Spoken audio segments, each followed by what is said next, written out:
मस्जिद की जगह पर राम जन्म स्थान है, ये किसको दिखा? राम का अगर सबसे बड़ा भक्त कोई था इस भारत की ज़मीन पर तो वो तुलसीदास थे। तुलसीदास राम के सबसे बड़े भक्त थे। ये आज के जैसे अंध भक्तों के जैसे भक्त नहीं थे, वो राम के सच्चे भक्त थे। जिस वक़्त में मस्जिद बनी जा रही थी उस वक़्त में तुलसीदास थे। वो जो है वहीं सरयू के नदी के तट पर बैठकर रामचरितमानस लिख रहे थे। तुलसीदास ने रामचरितमानस लिखा। और वाल्मीकि जो है, जो अकबर के ज़माने में है, उन्होंने रामायण लिखी। ना रामायण में कहीं जिक्र है कि भगवान राम बाबरी मस्जिद की जगह पे पैदा हुए। अब तुलसीदास ने भी कहीं पर एक लाइन में, आधी लाइन में ये बात नहीं लिखी कि भगवान राम वहाँ पर पैदा हुए। ये उसके बाद आइए गुरु नानक साहब का ज़माना है, उन्होंने भी कहीं भी नहीं लिखा कि जो है उनकी जो गुरु ग्रंथ साहिब है, गुरु गोविंद सिंह महाराज जी, उन्होंने भी कहीं नहीं लिखा कि भगवान राम वहाँ पैदा हुए। उसके बाद स्वामी दयानंद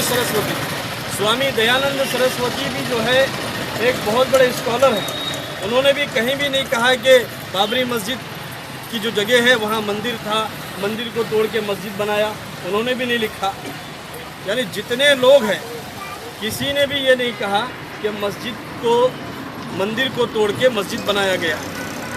अयोध्या के अंदर 14 मंदिर ऐसे हैं जहाँ का महंत ये दावा करता है कि लॉर्ड राम यहाँ पैदा हुए।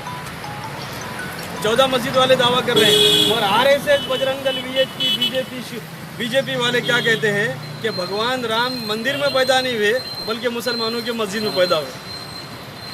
ये इंसल्ट नहीं तो क्या है? दूसरी बात यह है कि भारतीय परंपरा के अनुसार माँ जो है पहला बच्चा अपने मायके में जनती है। तो भगवान राम की जो माता जी हैं कौशल्याबाई, उनका जो मायका है वो कौशल्यापुरम पटना से करीब यानी बिहार में है। होना तो ये चाहिए था कि वहाँ पर जो है उनका जन्म स्थान हो। अब भगवान राम के जो बाप थे राजा दशरथ, वो राजा थे, 400 के करीब उनके पास कमरे थे महल के अंदर। तो राजा की बीवी रानी होती है, होना तो ये चाहिए थे महल में वो भगवान राम को जन्म देती। मगर आरएसएस, बजरंग दल, बीजेपी वाले मुसलमानों को टारगेट करने के लिए, गंदी सियासत करने के लिए बाबरी मस्जिद को टारगेट बनाए। अब बाबरी मस्जिद ही नहीं, इसके बाद वाराणसी, बनारस की जो मस्जिद है जिसे औरंगज़ेब आलमगीर रहमतुल्लाहि अलैह ने तामीर किया था, अब ये बदबख्त, ये बज़ात आतंकवादी लोग ये कह रहे हैं कि वहाँ पर भगवान कृष्णा पैदा हुए थे। बुतों को पूजने वाले लोग सिर्फ हिंदुस्तान में मिलते हैं, एक अल्लाह को मानने वाले लोग सारे जहान में मिलते हैं।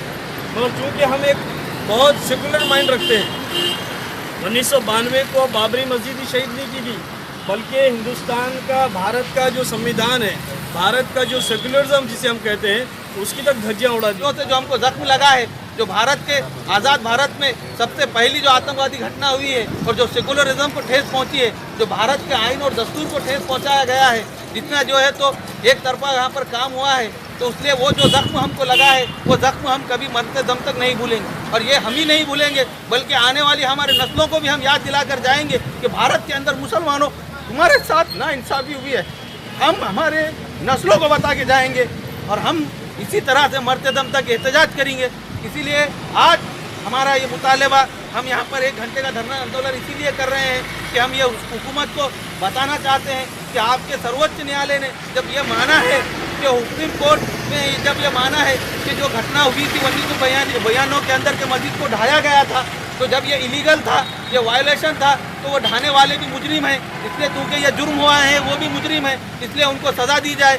सिर्फ आप अपनी एक स्पेशल कोर्ट के फैसले पर मुतमईन ना रहें। हमारा ये मुतालबा है कि आप अपनी तौर से इस फैसले को सुप्रीम कोर्ट के अंदर ले जाएं और दोषियों को, जितने भी दोषी थे उन सबको सज़ा, सख्त से सख्त कड़ी सज़ा। बाबरी मस्जिद को शहीद किया वो जितने भी लोग हो, चाहे वो कोई भी हो, लोगों पर कार्रवाई होना चाहिए, उन पर केस होना चाहिए, मुकदमा चालू रहना चाहिए। जो कोर्ट जिनको बरी करती है, जहां पर अक्सरियत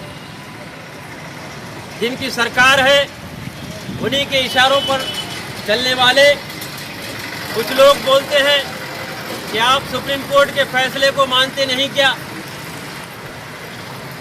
भारत का मुसलमान हर अदालतों के फैसले को मानता है। 1992 से लेकर आज तक भोकर के मुसलमान एक अमन के साथ, शांति प्रेमी भोकर के मुसलमान जो है अमन के साथ, शांति के साथ भोकर तहसील तक आते हैं और हुकूमत हिंद यानी महामहिम राष्ट्रपति से मुतालबा करते आ रहे हैं कि बाबरी मस्जिद को फिर से उसी जगह बांधा जाए। अब चूँकि 2019 में सुप्रीम कोर्ट का डिसीज़न आया और हमने सुप्रीम कोर्ट के फैसले को माना, हमारी जगह अगर दूसरी कौमें होती तो सुप्रीम कोर्ट की धज्जियाँ उड़ा देती, मगर ये हमारा ही सबर है कि हमने जो है इस बाबरी मस्जिद के फैसले को जो है एक बर्दाश्त की क़ुव्वत के साथ इसको कबूल किया है। दूसरी बात यह है, अभी हमने जो है भोकर SDM साहब के मारिफत महामहिम राष्ट्रपति साहब को एक निवेदन दिया है, जिसमें यह कहा गया है कि सुप्रीम कोर्ट ने अपने 1000 पन्ने के जजमेंट में जो बात कही है कि बाबरी मस्जिद को जिन लोगों ने शहीद किया वो गलत था।